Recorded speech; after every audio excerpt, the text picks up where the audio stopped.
اللہم صلی علی محمد و آل محمد و اجل فرجہم اجمعین۔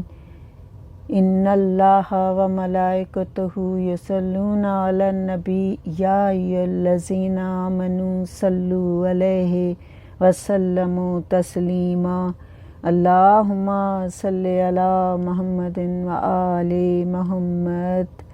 قل لا اسلکم علیہ اجرا الا المودۃ فی القربی۔ کہہ دے اے میرے حبیب کہ میں اجر رسالت کچھ نہیں مانگتا سوائے اس کے کہ میرے اقربا سے مودت کرو۔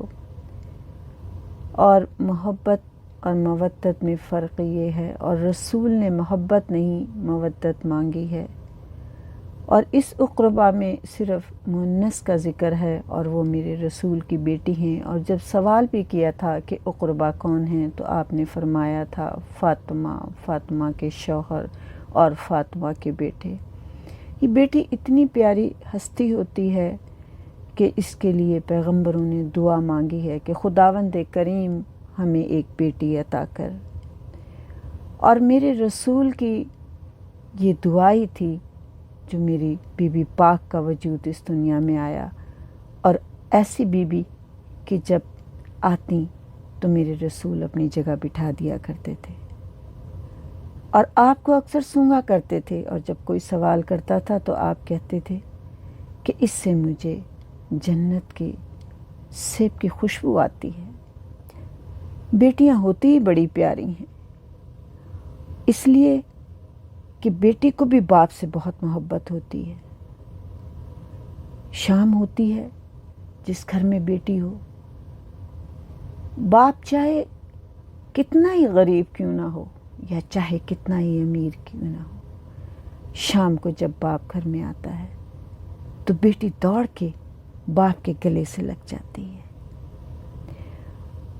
بے شک کتنا ہی تھکا ہوا کیوں نہ ہو، باپ کی ساری تھکاوٹ دور ہو جاتی ہے، اور باپ سے گلے لگ کے سارا دن کی باتیں باپ کو سنا رہی ہوتی ہے، اور باپ سن کر خوش ہو رہا ہوتا ہے، سارے دن کی تکلیف بھول جاتا ہے۔ اور یہی بیٹی شادی کے بعد سسرال جاتی ہے، اور جب باپ کے گھر سے چلی جاتی ہے تو وہ وقت کبھی بھولتی نہیں جو اسے باپ نے سینے سے لگایا تھا۔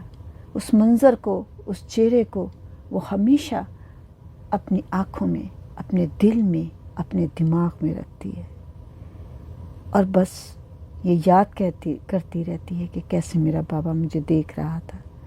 اور جب کبھی پریشان بھی ہو سسرال میں اور میں کے آتی ہے تو کسی سے دکھ نہیں کہتی، بھائی پریشان ہوں گے، بھائی مصروف ہیں، ماں سے کہوں گی ماں پریشان ہو جائے گی، باپ کو سلام کر کے سینے سے لگ جاتی ہے تو آنکھیں بھیگ جاتی ہیں، اور باپ بھی کسی کے سامنے کچھ نہیں کہتا۔ جب سب چلے جاتے ہیں تو پاس بٹھاتا ہے، بیٹی کے سر پہ شفقت سے ہاتھ پھیرتا ہے، سینے سے لگاتا ہے، اور پھر پوچھتا ہے کہ بتا میری بچی تجھے کیا مشکل ہے، کیا پریشانی ہے، کیونکہ کہتے ہی یہ ہیں کہ انسان سب سے دکھ چھپا سکتا ہے، اپنے ماں باپ سے دکھ نہیں چھپا سکتا۔ اور جو لاڈلی بیٹی ہو تو اس کا کیا حال ہوگا۔ میرے رسول نے تو عرب میں بیٹیوں کی محبت لوگوں کو سکھائی تھی، اور میرے مولا حسین نے بیٹیوں سے کیسے محبت کرنی چاہیے یہ بتائی تھی۔ آپ نے دعا مانگ مانگ کے جناب سکینہ لی تھی۔ یہ وہ جناب سکینہ ہے کہ جو نماز شب کا نتیجہ ہے، اور جب اس دنیا میں آئی تو آپ کا نام فاطمہ رکھا، سینے سے لگایا، پیار کیا، چوما، اور آنکھوں میں آنسو بھی آ گئے۔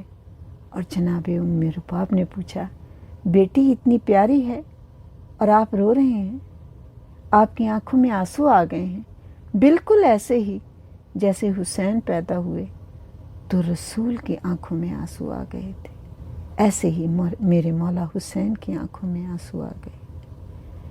اور پھر لاڈ بھی اتنا، ناز بھی اتنا اس بیٹی کے کہ رات کو سینے پہ سلاتے ہیں، لوریاں سناتے ہیں اور پھر کہانیاں سناتے ہیں، اور ایسی کہانیاں یاد کرائیں کہ جو میری بیوی کو کبھی بھولی نہیں، نہ شام کے بازار میں بھولی۔ آپ یہی کہتی رہیں، کیا میں ناقیس والے سے کم ہوں؟ میں بھی بد دعا دے سکتی ہوں، میں بھی خدا سے دعا مانگ سکتی ہوں۔ یہ وہ میری بیوی کہ جو سارے گھر کی لاڈلی ہے، چچا کی لاڈلی، بھائی علی اکبر کی، بھائی سجاد کی لاڈلی، اور وہ سکینہ کہ جس کے لیے باپ نے نماز شب میں دعا مانگی، اور یہ کہہ کے کہ بار اللہ ایسی بیٹی دے کہ جب تو مجھے طلب کرے تو میں اس بیٹی کو تیری خاطر چھوڑ کے چلا جاؤں۔ کتنا مشکل وقت تھا میرے مولا حسین کے لیے۔ یہ جانتے تھے بہنوں کے لیے کیا مصیبتیں آئیں گی، بیٹے پہ کیا مصیبت آئے گی۔ میرے مولا حسین چلے ہیں تو سکینہ نے کس طریقے سے بھائی کو رخصت کیا ہوگا۔ علی اکبر کو کہتے ہیں کئی دفعہ دروازے کا پردہ گرتا تھا، لیکن جب بابا کو رخصت کیا تو اس طریقے سے کہ گھوڑے کی پیروں کو پکڑ لیا تھا، میرے بابا کو نہ لے کے جا، صبح سے جو گیا ہے واپس نہیں آیا۔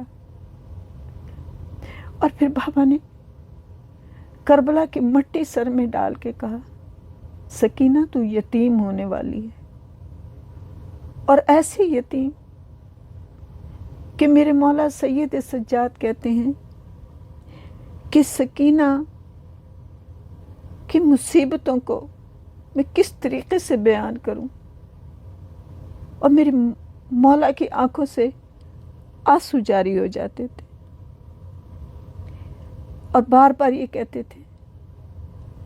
جب منظر مولا سے ملنے کے لیے آیا تو میرے مولا نے منظر کو بٹھایا اور رونے لگے، اور منظر نے کہا کہ مولا بے شک کربلا میں شہادت ہوئی ہے، لیکن مولا شہادت تو آپ کا ورثہ ہے۔ تو میرے مولا نے رو کر کیا کہا تھا، شہادت ہمارا ورثہ ہے، لیکن ماں بہنوں کو دربار میں ننگے سر لے جانا ہمارا ورثہ نہیں۔ اور میرے مولا پھوٹ پھوٹ کر رونے لگے۔ جب کوئی اپنا درد محسوس کرنے والا مل جائے تو انسان کی یہی حالت ہوتی ہے، پہلے وہ سسکیوں سے روئے گا، پھر وہ ہچکیوں سے روئے گا، اور پھر پھوٹ پھوٹ کر روتا ہے۔ میرے مولا جیسے رو رہے تھے ویسے منظر پریشان ہو رہے تھے۔ کہا منظر، میں تجھے کون کون سا ظلم یاد کراؤں، میں کس کس وقت کو یاد کروں، مجھے سکینہ بہت یاد آتی ہے۔ سکینہ میری چھوٹی بہن تھی، اور سکینہ وہ تھی کہ جسے بھائیوں سے بہت پیار تھا، جو کربلا میں اتنی پیاسی تھی لیکن اپنی پیاس بھول کے، جسے علی اصغر کی پیاس یاد تھی، جو علی اکبر کو جانے نہیں دے رہی تھی، مجھ سے بہت پیار کرتی تھی۔ اور تو جانتا ہے چھوٹی بہنیں تو بہت ہی پیاری ہوتی ہیں، اور سکینہ تو مجھے بہت پیاری تھی، لیکن میں سکینہ کی کوئی خواہش نہ پوری کر سکا۔ اور تو جانتا ہے بار بار میرے مولا کہتے ہیں کہ جب کہیں قافلہ رکتا تھا تو سکینہ مجھ سے اتنا پیار کرتی تھی، میرے پاس آئی اور آ کے مجھے کہنے لگی، بھیا گرمی بہت ہے، آپ خیمے کے سائے میں بیٹھ جائیں۔ میں خیمے کے سائے میں بیٹھ گیا، لیکن عمر سعد کو جب میری ہتھ کڑیوں کی آواز سنائی دی تو وہ باہر آیا اور اس نے وہاں سے ہٹا دیا۔